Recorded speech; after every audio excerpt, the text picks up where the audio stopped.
Hello and welcome back. I am Mr. Sosotris, and this week I am doing my September reading wrap up.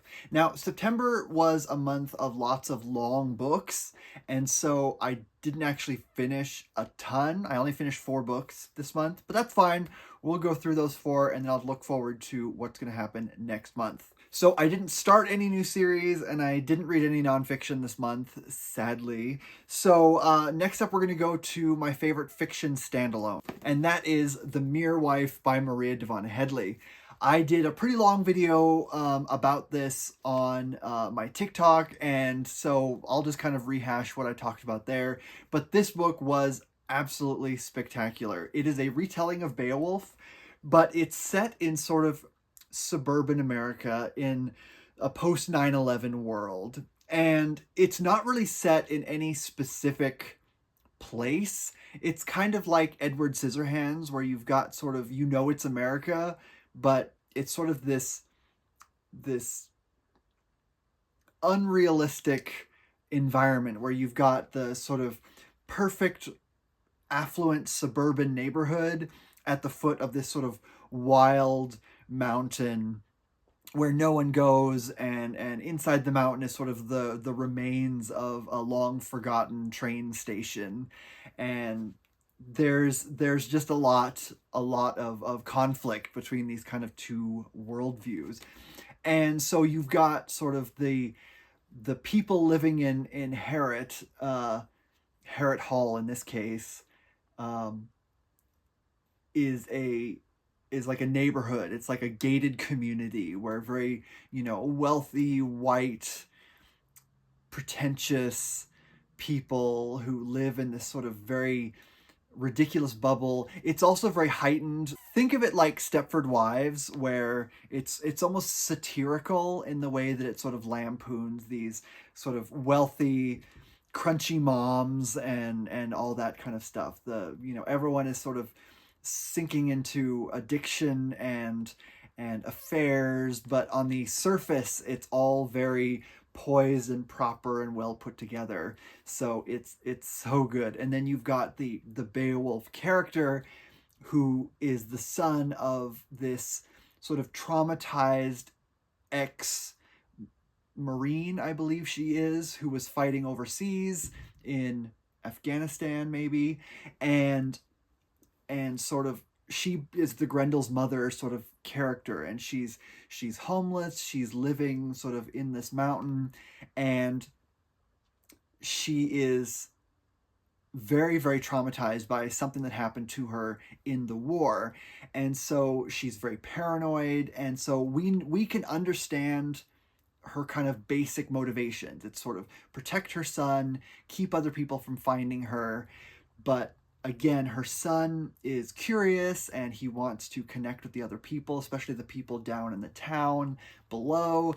And that brings sort of their two worldviews clashing together. And the arrival of sort of Grendel and his mother upsets the delicate balance of this sort of perfect, idyllic, wealthy community. And it's so, so good.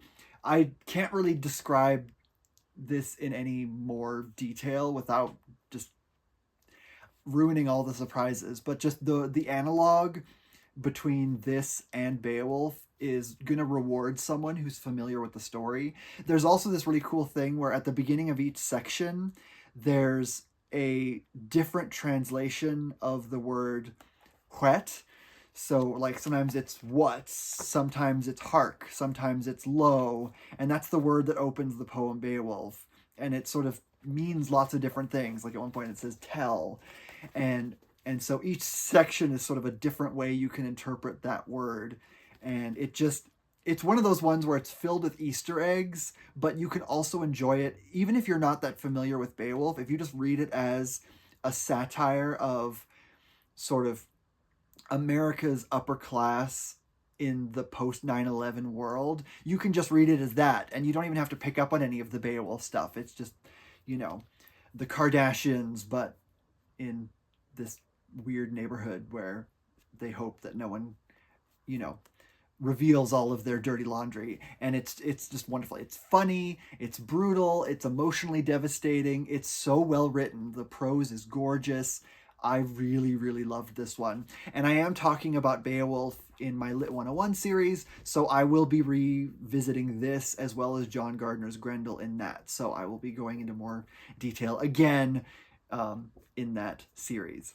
The next one is books that surprised me, and these aren't necessarily books that like blew me away, surprised me, but they are books that I sort of reevaluated because they were two books that I read again. The first was Diana Gabaldon's Voyager, which is book 3 of her Outlander series. This is probably like the 5th or 6th time that I've read this book. This series is one of my all-time favorites. I love it so much.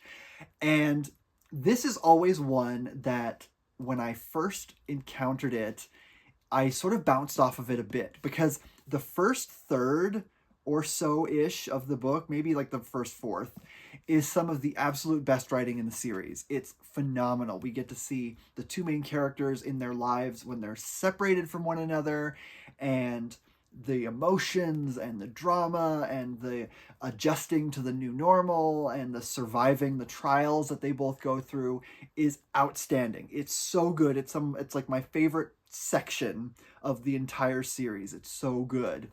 But then once they sort of reconnect, there's like no room to breathe because it's just frantic adventure, swashbuckling chaos from then until the end. And it's breakneck. You've got chases, escapes, a fire, kidnappings, a sea voyage, and then a second sea voyage, shipwrecks, more chases and escapes and battles and ancient rituals, and it's just chaos, and it's good. Like, you fly through it. This book is massive, but the pacing is just breakneck. So if you once you get into it, you're just like zooming towards the end and your hair's blowing back because it's paced so frantically. There we go. So it's a book that I always felt was a little uneven. And there's also the character of Mr. Willoughby, who isn't really well written. Now, this read through, one of the things that helped me sort of reevaluate it was I was able to see sort of what Diana Gabaldon intended with Mr. Willoughby, and that made the character sort of work a little better for me. But the character still isn't written very well, but you know, there's enough depth that you can interpret the things that he does in a way that sort of makes him less of a offensive stereotype. So that's always good. But I really enjoyed this read through, and I think it just worked for me a little better this time. Also, this was, I didn't read this copy again. I read the new audiobook version that's narrated by Kristen Atherton, and that was really, really good. I'm really enjoying her versions of the series. They're really well done. She does a great job with all the accents and the way she reads, just the narration, she really pulls you along. Her reading speed is a little bit faster than Davina Porter, who also did a really good job. Davina Porter was the narrator for the original series, and she's done the first 8 books, maybe the first 9 books. Yes, she came out of retirement to record book 9, but she's not doing them anymore, and so they've got a new narrator who's going through all of them. And Kristen Atherton is one of the cast members of the Outlander TV series. I believe she plays Jenny. And her narration is wonderful. The way that she does all the accents, especially the accents that I think Davina Porter struggled with a little bit. Davina Porter was perfect if any of the accents were from the UK. So English, Scottish, Irish, she could do all of those. She could do Welsh, all of those. But she couldn't really do the American accents very well. And she couldn't also do sort of the African and Caribbean accents as well. And Kristen Atherton does a genuinely really good job of everyone. Her Brianna is so good. So this was one that it was nice to revisit in kind of a slightly different packaging, because it could really help me sort of reconnect with the story in a way that I hadn't really connected with it in the past. So I'm really excited. Book 4, her version of book 4 comes out, I believe, end of October. So I've got a bit of time, and as soon as that comes out, I'm going to snatch it up.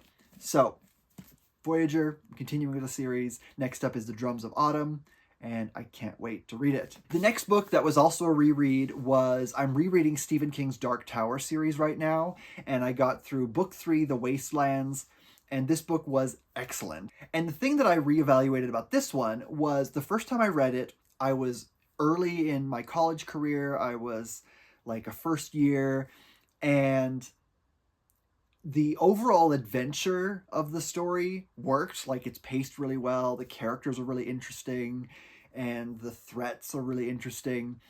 And the overall kind of world building is really intriguing too, because there's not a lot of answers. It's all kind of nebulous, and the main characters don't really understand what's going on. And there's also references to other books that Stephen King has written. And I think with the first time I read it, I didn't get a lot of those references, because to be honest, The Dark Tower was the first thing by Stephen King that I ever read, which was probably a mistake, because all the references to his other books I completely missed. Now, this time, going back through it, one thing that really struck me was the references to T.S. Eliot's The Wasteland, which is a modernist poem, one of my favorite works of literature of all time ever. My username comes from The Wasteland. And there's a quote from The Wasteland at the beginning of this book. And reading it now, knowing as much as I do about The Wasteland itself, you really get a sense of seeing how Stephen King is approaching The Dark Tower, because that work is very much doing what The Wasteland is doing. It's all about sort of taking fragments and forming something new out of it, because you've got this world that's moved on. T.S. Eliot's poem The Wasteland is very much about sort of the modern world and how it's moving on and losing touch with the things that used to make sense and that were not, as like systems of power are crumbling.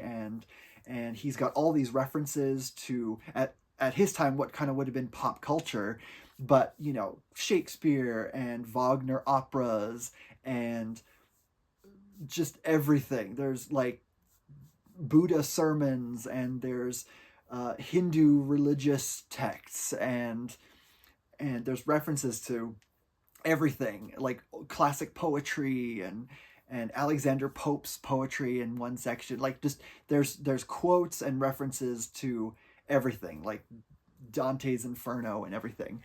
And so what Stephen King is doing with The Dark Tower is very much like that, where he's got a world that's moved on, it's lost its connection somehow, the world is crumbling, reality itself is sort of becoming loosey-goosey, and you've got these characters who are trying to find the Dark Tower because it's sort of the nexus to the multiverse, and they're trying to figure out what it is, why they need to get there, what they can do when they get there, and along the way they encounter sort of remnants of the world. And as they kind of travel, they're sort of, because the boundaries between worlds are breaking down, they sort of are drifting between worlds. And so they're passing through like areas that aren't necessarily all part of the same world, but it all kind of blurs together. And there's tons of pop culture references. There's things that have kind of lost their meaning, and they've been disconnected from their context.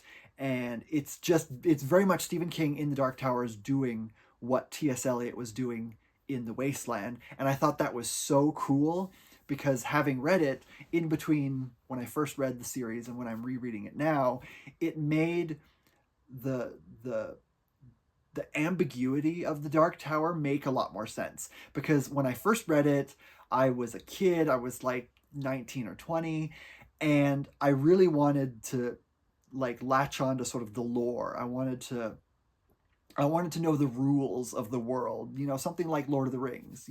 Once you learn the rules and the history of who everyone is, you can kind of situate yourself in the world. And in this one, there's not a lot of rules given. Everything that Roland knows is sort of hearsay and things that he's been told by other people. Some of it's true, some of it's not.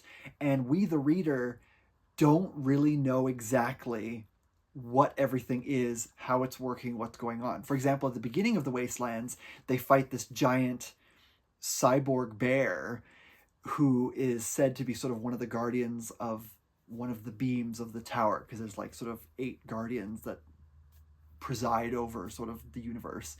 And you're not really sure if it's like, if that bear specifically is the actual guardian, or if it's sort of something that the old ones made in the image of the guardian, or if it's somehow the original guardian but he's been corrupted somehow. Like, you really don't know.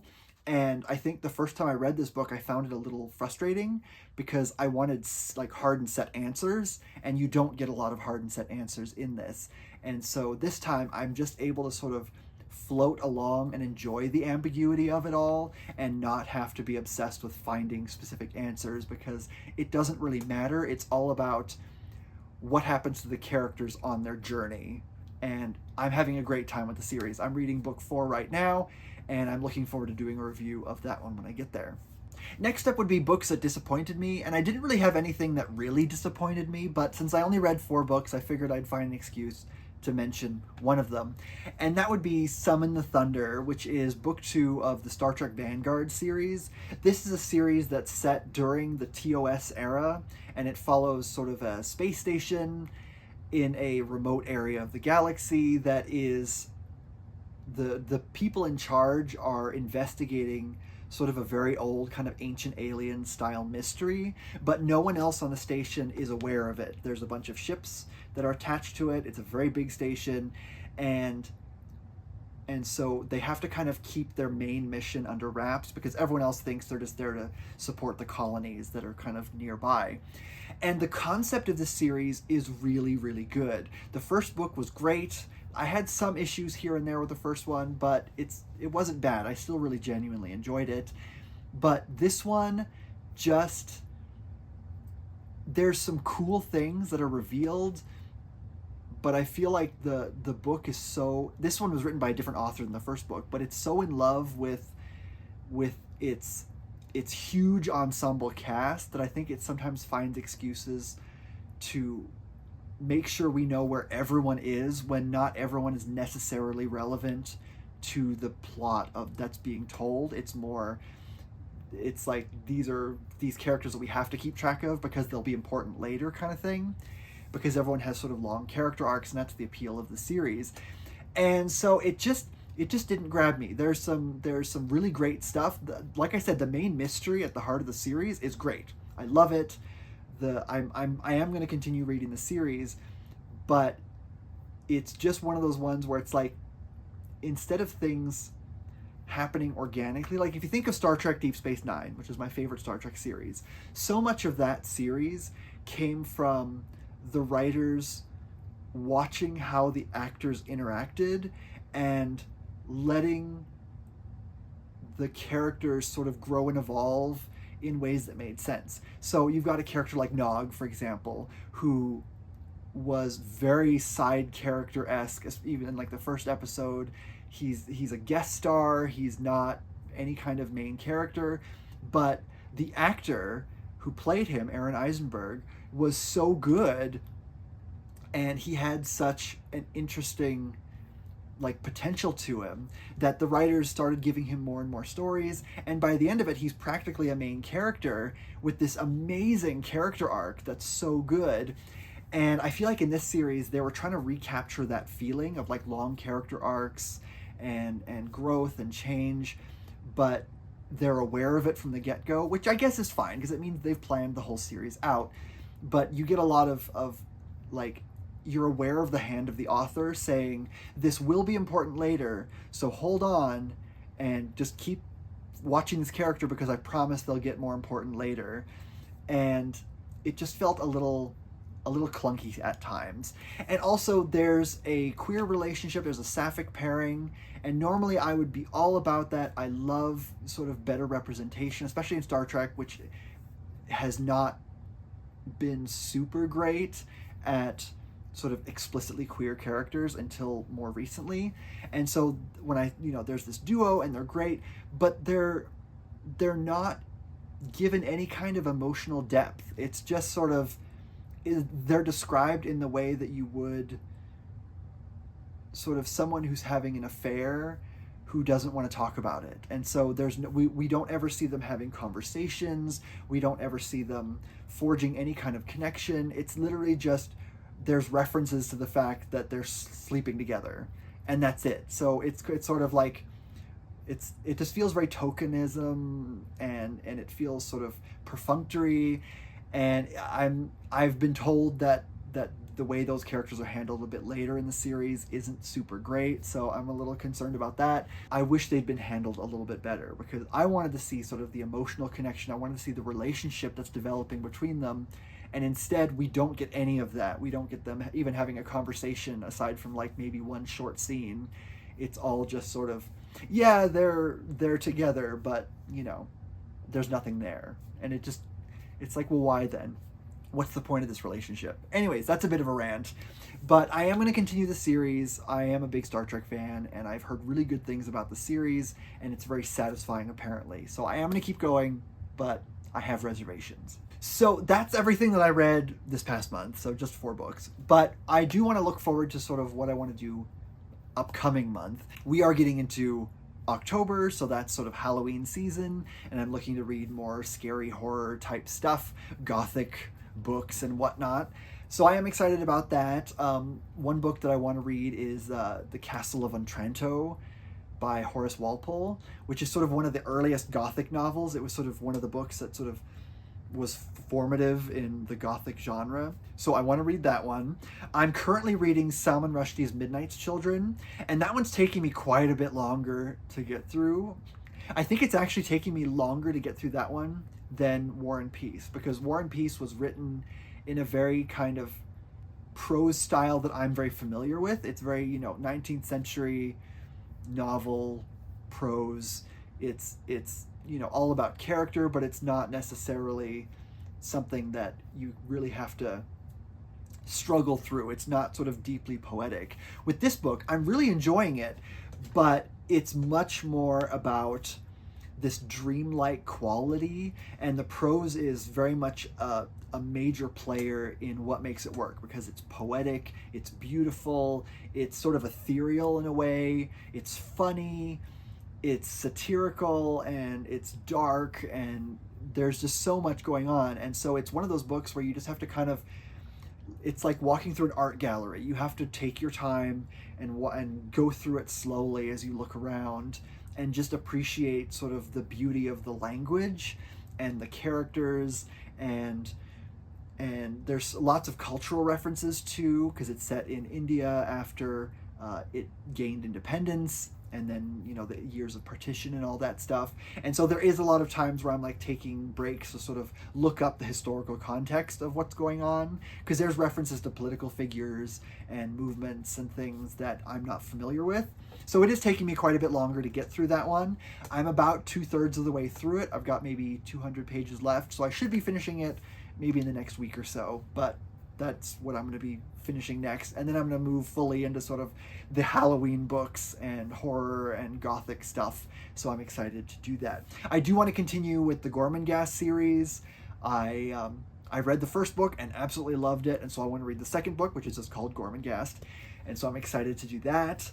And I've got a bunch of horror standalones, a lot of indie horror standalones that I've picked up over time, so I'm excited to get to those as well. So that's about it for this reading wrap up, but next month I'm probably going to have a much bigger slate of books that I went through. So with that said, I will let you go. I will see you next week, and in the meantime, happy reading.